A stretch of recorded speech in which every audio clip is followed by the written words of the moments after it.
बिहार चुनाव आखिरी दौर पर है और रक्षा मंत्री राजनाथ सिंह लगातार चुनावी सभा को संबोधित कर रहे हैं। पूर्णिया में दमदहा को में एक सभा को संबोधित करने के बाद अब कटिहार की तरफ बढ़ रहे हैं। रक्षा मंत्री जी, 2 चरण का चुनाव हो गया है, क्या लग रहा है माहौल? क्या आशीर्वाद जनता एनडीए को फिर देने वाली है? नहीं, इसमें कहीं संदेह नहीं है कि भारतीय जनता पार्टी और जनता दल यू गठबंधन की जो एनडीए है उसकी पूर्ण बहुमत से सरकार बनने जा रही है। लेकिन जिस तरह से आपने कहा कि सचिन और सहवाग की जोड़ी है, जेडीयू और कहीं ना कहीं बीजेपी की बात कर रहे हैं, तो लेकिन इस पूरे चुनाव में लग रहा है कि सचिन ही ज़्यादा बैटिंग कर रहा है, बीजेपी ज़्यादा बैटिंग कर रहा है। नहीं, दोनों मिलकर चुनाव लड़ रहे हैं। और ये बात सच है कि नीतीश कुमार जी को पिछले 4-5 वर्षों में जो सहयोग केंद्र सरकार के द्वारा प्राप्त हुआ है उसके कारण विकास कार्यों में तेजी आई है।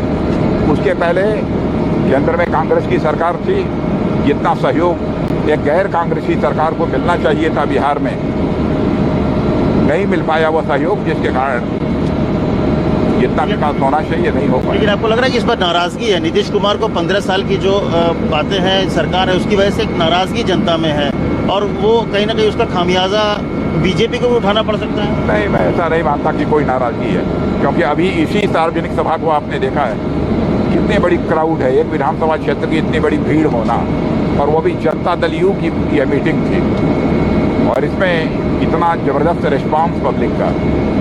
तो ये कहना कि जनता दल यू से नाराजगी है।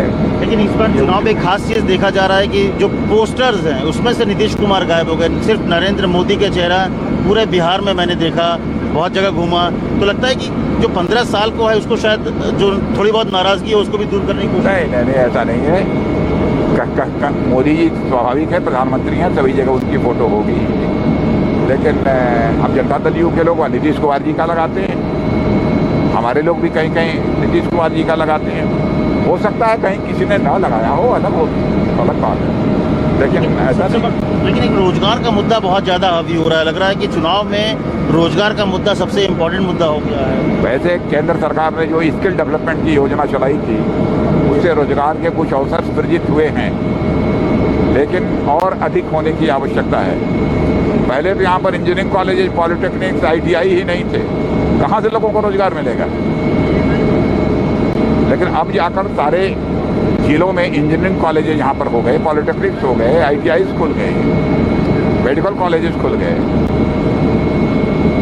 स्वाभाविक है कि यहाँ के लोगों को रोजगार मिलेगा। लेकिन जो तेजस्वी की रैली है उसमें रोजगार को लेकर जबरदस्त माहौल है, युवा जो है वो कहीं ना कहीं तो रोजगार के नाम पे तेजस्वी और आरजेडी की तरफ जाता दिख रहा है, महागठबंधन की तरफ दिख रहा है। बेरोजगारी का संकट तो सचमुच जब आज़ादी हासिल हुई उसके बाद से ही लगातार चला आ रहा है, लेकिन इस बेरोजगारी के संकट को चुनौती के रूप में किसी सरकार ने स्वीकार किया है तो हमारी केंद्र की मोदी जी के नेतृत्व की एनडीए सरकार ने स्वीकार किया है। लालू यादव इस बार नहीं है, पोस्टर में भी नहीं है, लेकिन तेजस्वी लग रहा है कि कड़ी टक्कर दे रहा है एनडीए को। मैंने कोई कड़ी टक्कर, देखिए नीतीश कुमार जी की छवि बहुत ही साफ है। 15 वर्षों तक मुख्यमंत्री रहने के बावजूद भी उनके ऊपर कोई भी भ्रष्टाचार का आरोप नहीं है, यह कोई छोटी बात नहीं है। क्या ये आप अपनी सभा में भी अगर देखें तो नीतीश कुमार की छवि को जो है वो बहुत ही प्रमुखता से बात कर रहे हैं कि कोई दाग नहीं हो। हाँ, तो आपने देखा होगा इस पर पब्लिक का रिस्पॉन्स भी मिल रहा है।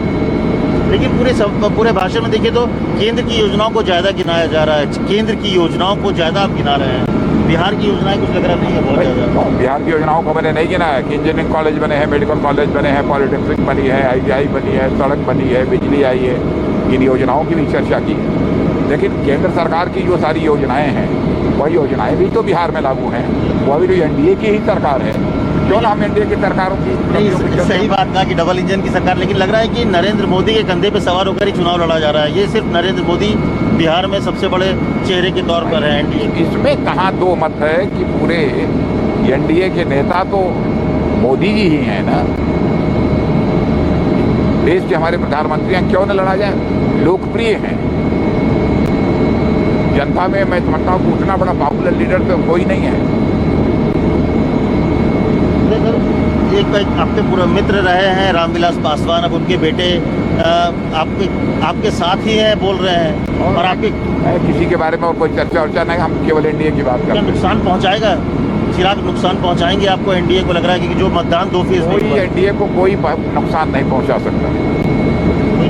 अच्छा, अगर बात करें चीन की बात आप कर रहे हैं, बार बार राहुल गांधी बोल रहे हैं कि चीन की ज़मीन कब्जा कर लिया, चीन ने भारत कब्जा किया हुआ है ज़मीन, तो इसको लेके जो क्या स्थिति है चीन और भारत की? सारे बेबुनियाद और निराधार आरोप हैं, और मैं समझता हूँ उसका खुलासा कर दूंगा तो उनके पास इसका कोई जवाब नहीं रहेगा।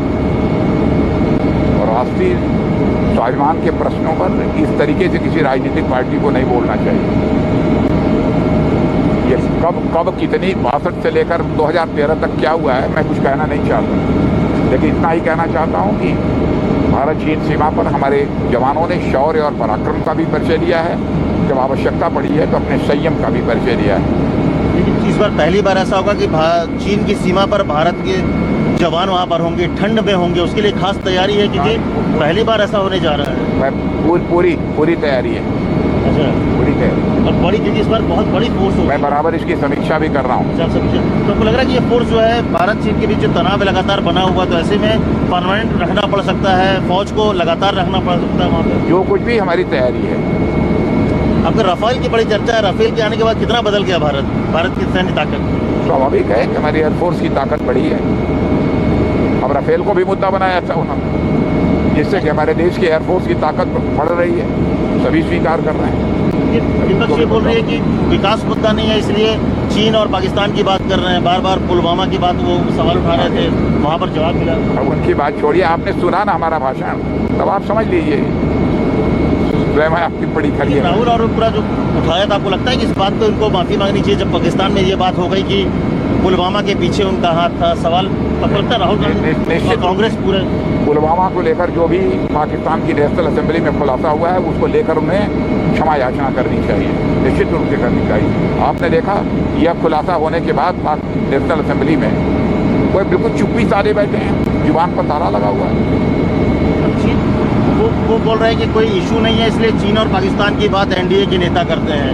चुनाव, बिहार के चुनाव में चीन और पाकिस्तान की क्या जरूरत है? अरे आपके सामने ही तो मैंने भाषण दिया है ना, आप बतलाइए ना उनको।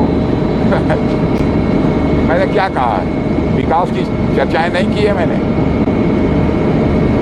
80-90% तो केवल विकास की चर्चा की है मैंने। मुझे लगता है कि चुनाव जो है बहुत ही महत्वपूर्ण और बहुत कठिन होता जा रहा है एनडीए के लिए। जितना आसान पहले 1-1.5 महीना पहले लग रहा था, उतना आसान नहीं है। बहुत ही आसान है। 2/3 मेजॉरिटी की संभावना को भी नकारा नहीं जा सकता। अच्छा, क्या लगता है 2/3 बहुमत से सरकार आप लोग आराम से बना लेंगे? नीतीश कुमार, यहाँ पे ये भी बहुत कन्फ्यूजन लोग फैला रहे हैं कि बीजेपी ज़्यादा सीट ले आएगी तो नीतीश कुमार को डंप कर देगी। नीतीश कुमार जी ही मुख्यमंत्री होंगे। सीट कितने भी आए, किसी की भी कुछ आए, नीतीश कुमार जी ही मुख्यमंत्री होंगे। चलिए, देखिए, उन्होंने साफ तौर पे कहा कि नीतीश कुमार ही मुख्यमंत्री होंगे, और चीन हो या फिर पाकिस्तान, तमाम जगहों के मसले पर उन्होंने खुलकर बात कही कि जो मुद्दे हैं वो सामने रखे गए हैं और इन मसलों पर बिहार की जनता उनका समर्थन करेगी। एक चीज़ है, मैं उनसे पूछूंगा ज़रूर, एक जंगल राज वाली बात पूछनी है। सर, एक चीज़ खाली पूछनी थी आपसे कि जंगल राज की बार बार चुनाव की सभाओं में जंगल राज की बात की जाती है, तो मैं रक्षा मंत्री से पूछूंगा कि आखिर जंगल राज की याद क्यों दिलाई जाती है? सर, एक सवाल छूट गया कि जंगल राज की बार बार क्यों चर्चा होती है? इस 15 साल बाद भी जंगल राज की याद लोगों को क्यों दिलाया जा रहा है? जिन लोगों ने जंगल राज कायम किया था वही लोग तो चुनाव लड़ रहे हैं, वही परिवार तो चुनाव लड़ रहा है। प्रधानमंत्री कह रहे हैं कि जंगल राज के युवराज। आखिरी सवाल से एक सवाल सिर्फ एक छोटा सा पूछूंगा कि आपको लगता है कि ये जो जंगल राज और सारी चीज़ों के होने के बाद डबल इंजन की बात पर लालू यादव कह रहे थे ट्रबल इंजन है। लालू यादव ने कहा कि डबल इंजन या ट्रबल इंजन है, क्योंकि उन्होंने कहा कि अब सब बातों पे कोई कुछ बोल दे तो उसको ज़रूरी नहीं है बयान देना, लेकिन कुल मिला के ये पूरे तरह से आश्वस्त हैं कि जब नतीजा 10 तारीख को आएगा तो बहुमत एनडीए का होगा और नीतीश कुमार मुख्यमंत्री होंगे। कैमरा अमित राय के साथ अमित कुमार, News 24।